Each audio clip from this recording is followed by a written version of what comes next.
My name is Lauren Hawthorne, and the night everything finally broke began with a small white badge clipped to my dress. It read Lauren Event Staff. I stood in the marble lobby of a mountain resort outside Denver, the kind of place designed to look rustic while quietly announcing money at every corner. Heavy timber beams, crystal chandeliers, guests who moved like they had never questioned whether they belonged. I thought I was one of them. The woman at the check-in table slid the badge toward me without meeting my eyes. The movement was careful, almost rehearsed, like she understood exactly what this meant. I picked it up slowly, feeling the weight of something far heavier than plastic. Before I could say a word, my mother-in-law Vivian Hawthorne appeared at my side in a champagne-colored gown. She smiled the way people smile when they finally say what they have been holding back. "You will use the side entrance tonight, Lauren," she said, loud enough for the nearby guests to hear. "Family seating is full." I looked past her into the ballroom. At the long table near the stage there were 8 place settings and only 7 chairs. The empty space waited quietly, unmistakably mine.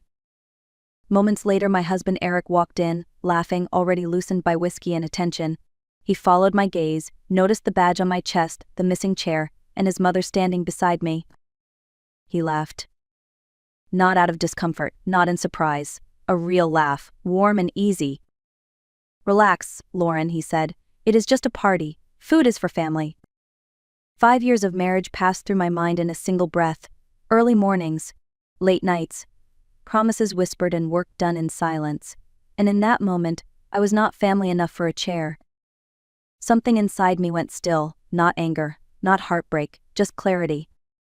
I unclipped the badge and held it in my palm. That was the night I realized they were not removing me from a table. They were removing me from a life that had never truly been mine. Before I was a Hawthorne, before I learned how to walk into rooms filled with quiet judgment and louder money, I was just Lauren from a small industrial town where nothing was handed to you, and no one pretended otherwise. I was raised by a mother who worked 2 jobs and never complained. She did not talk about sacrifice. She lived it. Some nights she came home smelling like cleaning chemicals. Other mornings she left before sunrise with a thermos of burnt coffee and a tired smile. What she gave me was simple and solid. If you want a different life, you work for it, and you do not wait for permission. I learned early how to be invisible and capable at the same time. I stocked shelves after school. I waited tables on weekends. I studied at night when the house was quiet and my mother was finally asleep. No one clapped when I passed exams. No one celebrated when I paid my own tuition. That kind of life teaches you something important. Competence does not need an audience. By the time I finished college, I understood numbers better than people. Balance sheets made sense to me. Risk did not scare me. I liked fixing broken systems.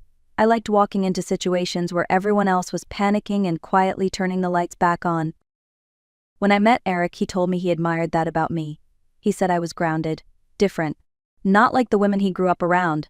At the time, I believed that was a compliment. I did not marry him for money. I married him because I thought respect lived underneath everything else. I believed partnership meant standing side by side even when no one was watching. What I did not understand then was this: in some families, love is conditional, respect is reserved, and belonging is something you are allowed to borrow, never own. I walked into the Hawthorne family believing I was an equal. They walked into my life believing I was useful. Those 2 beliefs cannot survive in the same marriage for very long. From the outside, my marriage to Eric Hawthorne looked like something people quietly envied. There were dinner parties in houses with wide windows and narrow smiles, weekend trips planned months in advance, conversations filled with the language of success, investments, growth, the future. I learned quickly how to stand beside Eric, how to listen without interrupting, how to smile at the right moments and say very little. People called me lucky. They said I married well. What they did not see was how small my world was becoming inside that beautiful frame. I was introduced as Eric's wife long before anyone asked what I did. At first, I did not mind. I told myself it was temporary, that once they saw my work, things would change. They never did. At family gatherings, Eric talked business with his father and uncles while I refilled glasses and cleared plates. Vivian watched closely, approving when I stayed quiet, tightening when I spoke too confidently. She preferred me agreeable, polished, contained. Eric noticed these things, he just never corrected them. At home, he praised my discipline and my reliability. He liked that I handled problems without asking for help. He liked that I did not need much attention. Somewhere along the way, admiration turned into expectation. I became the person who managed schedules, smoothed conflicts, and absorbed tension so he could remain focused. When something went wrong, I fixed it. When something went right, it belonged to him. I told myself this was normal, that marriage was a series of quiet compromises, that love did not need constant proof. But there is a difference between compromise and erasure. Slowly, without any single dramatic moment, my name disappeared from conversations. My opinions became background noise. My value was measured by how little space I took up. I still believed in us. I still believed that loyalty would be returned with loyalty, that effort would be met with respect. What I did not see was this: the marriage everyone admired was built on my silence. And silence, once it becomes a habit, is very hard to break. The year the Hawthorne Manufacturing Company nearly collapsed, no one talked about it openly. On the surface, everything looked stable. Contracts renewed, offices lit, employees showing up every morning believing their jobs were safe. Behind closed doors, the numbers told a different story: declining margins, missed payments, vendors quietly tightening terms, a slow bleed that most families do not survive. Eric was traveling when it started. Conferences, deals, always somewhere important. Vivian was worried, but worry in her world meant whispers, not action. She asked if I could take a look at the books. Just to understand, she said, just to see how bad it really was. It was worse than they thought.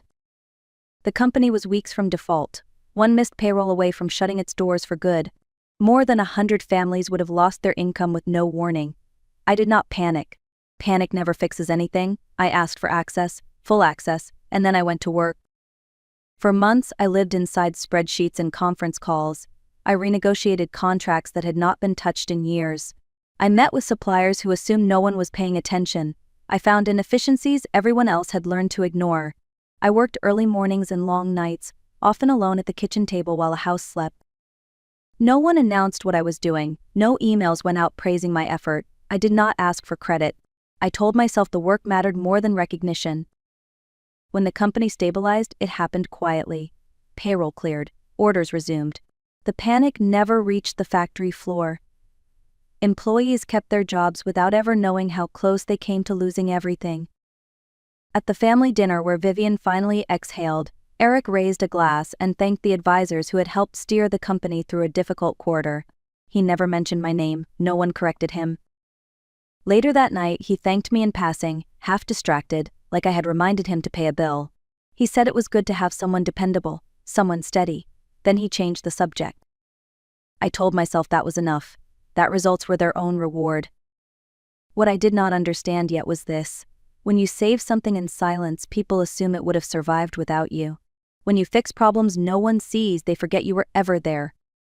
The company lived, the family kept their standing, the employees kept their jobs.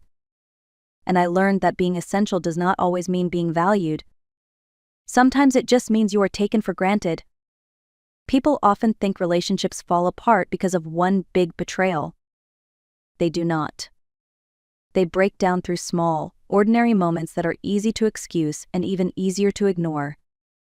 After the company recovered, nothing changed for me, not in the ways that mattered. Eric continued introducing me as his wife, never as a professional. When someone asked what I was working on, he answered for me. Consulting projects became little projects, long nights became hobbies, real work was what he did. Vivian was more precise. She had a talent for soft words that landed hard. At dinners, she would say things like Lauren likes to stay busy or Lauren enjoys helping out. She smiled when she said it, as if she were being kind. No one challenged her, least of all Eric. At first I corrected them gently, then less often, eventually not at all. There were moments that stayed with me. Eric asking if I really needed to work late again. Vivian reminding me that family events should come before personal ambitions. Eric joking that I took things too seriously when I asked to be included in decisions that affected both of us. None of it was loud. None of it was cruel enough to point to and say this is wrong. That was the problem. I started shrinking without realizing it. I stopped explaining my work. I stopped pushing back. I stopped expecting acknowledgement. I told myself peace was more important than being right. But peace that requires you to disappear is not peace, it is surrender. What I did not understand then was this: disrespect does not announce itself with raised voices. It shows up as familiarity without care, as jokes no one corrects, as assumptions no one questions. By the time I noticed how small my world had become, everyone else was already comfortable with it that way, including my husband. And that was when I realized the problem was not one moment. It was every moment I had been taught to swallow. I did not find out about the plan all at once. It came to me the way truth usually does in families like ours, by accident and too late to pretend it did not matter. One evening I came home earlier than expected. The house was quiet in that careful way it gets when people think they are alone. I heard voices from Eric's office before I reached the door. His voice first, light, amused, then Vivian's smooth and satisfied. "She needs to understand where she fits," Vivian said. "Just for one night, it will do her good." Eric laughed softly. "You really think the badge is necessary?" Vivian did not hesitate. "Of course it is. If she walks in like staff, everyone else will follow our lead. No scene, no argument, just clarity." I stood in the hallway, my hand still on the doorframe, and listened as they discussed logistics. The table, the seating, the explanation if anyone asked questions. It was all very organized, very calm, like planning a floral arrangement or a menu change. They were not trying to remove me from the family. They were trying to put me in my place. I walked away before they noticed I was there. I went into my office and closed the door. I did not cry. I did not shake. I sat at my desk and stared at the wall until the meeting settled in. They had decided that public humiliation was acceptable because it would be quiet, controlled, polite. They believed I would absorb it the way I absorbed everything else. That was when something shifted. I realized I had been working very hard to protect people who did not feel the same obligation toward me. I had kept secrets, fixed problems, smooth edges, all to preserve a version of family that existed only if I stayed silent. I opened a folder on my computer I had not touched in a long time. Documents I had saved out of habit. Records, emails, numbers that did not line up. I had never planned to use them. I told myself they were insurance, a way to feel safe. That night, for the first time, I understood what they were actually for. While Vivian and Eric finalized their plans for my embarrassment, I began preparing for my exit. Not dramatically, not angrily, methodically. They believed the badge would teach me a lesson. They were right. It just was not the lesson they expected. The night of the party arrived without ceremony. I drove up the mountain alone, the road winding through dark pines and quiet money. The venue glowed ahead like a promise that had already decided who it was for. I parked, stepped out, and smoothed my dress. Simple, black, appropriate for celebration or ending. Inside, the lobby hummed with laughter and expectation. At the check-in table, the attendant hesitated when she saw my name, then slid the badge across without speaking. "Lauren, event staff." I clipped it to my dress and walked forward. Vivian was waiting near the entrance to the ballroom, radiant and composed. She took in the badge, nodded once, and turned slightly so others could see. People noticed, they always do. Conversations softened, eyes followed. Inside the ballroom, the table was exactly as I had imagined it, long, perfectly set. 8 place settings arranged with care, 7 chairs pulled close, 1 space left open like an afterthought. I stood beside it and felt the room adjust to me. 300 people sensed something was wrong, but did not know how to name it. Eric arrived 20 minutes later, smiling, confident, already enjoying the night. He saw the badge. He saw the empty chair. He saw his mother watching. He laughed. "Relax, Lauren," he said easily. "It is not a big deal. Food is for family." That was the moment everything slowed. I reached for my ring, the one he had chosen carefully for how it looked to other people. I slid it off and placed it in the center of the empty place setting. The sound was soft, final. I looked at him and spoke calmly. "I am no longer yours." The room fell silent in a way that cannot be rehearsed. I did not wait for a response. I turned and walked away. No rushing, no apology. Just the steady sound of my heels across marble as I left the table they had worked so hard to keep me from. That night, I did not lose my place. I reclaimed myself. I did not look back as I left the ballroom. The doors closed behind me with a soft, expensive sound, the kind meant to preserve atmosphere. Inside, people would be whispering, Someone would be asking questions. Vivian would be hissing Eric's name under her breath, urging him to fix what could not be fixed. None of that followed me outside. The night air was cold and clean. The valet handed me my keys with uncertain hands. I thanked him, my voice steady, and drove away before anyone could stop me. The road down the mountain curved gently, lights from the city spreading out below like something distant and unreal. Only then did my hands begin to shake. Not from fear, from relief. For years I had explained myself, justified my work, softened my words, carried the weight of other people's comfort so carefully that I forgot what my own felt like. Walking away was not dramatic, it was quiet, almost ordinary. Halfway home I pulled over at a turnout and sat in the dark with the engine running. I did not cry. I breathed, deeply, fully, for the first time in longer than I could remember. I sent one short message from my phone. 3 words, no emotion, no explanation. Proceed with everything. That was all it took. I did not need to argue. I did not need to defend myself. I had already said everything that mattered by leaving without asking permission. Silence was not weakness. It was my final answer. By the time I reached home, the house already felt like it belonged to someone else. I did not turn on many lights. I did not wander from room to room saying goodbye to memories. I went straight to my office, closed the door, and sat down at my desk. The same desk where I had solved problems no one wanted to see. The same place where I had learned how to work without applause. I opened the folder I had labeled years earlier and never renamed. Insurance. Inside were files I had saved without drama or intention. Expense reports that did not match. Emails that explained too much. Transactions routed through accounts that existed only to hide where money was actually going. I had kept them because I am careful by nature, because I believe clarity is a form of safety. I had never planned to use them. That night, I did not feel angry as I attached the files to a secure report. I felt finished. There is a difference. Anger wants to be seen. Being finished does not need an audience. I sent everything to the proper channels, quietly, correctly, with documentation that spoke for itself. No accusations, no commentary, just facts arranged in a way that could not be misunderstood. By morning, accounts were frozen. By the end of the week, meetings were being called that Eric was not invited to attend. His name stopped appearing on internal emails. Questions he had avoided for years began asking themselves in public. I did not celebrate. Revenge, when it is done right, does not feel like triumph. It feels like balance returning to a system that has been tilted for too long.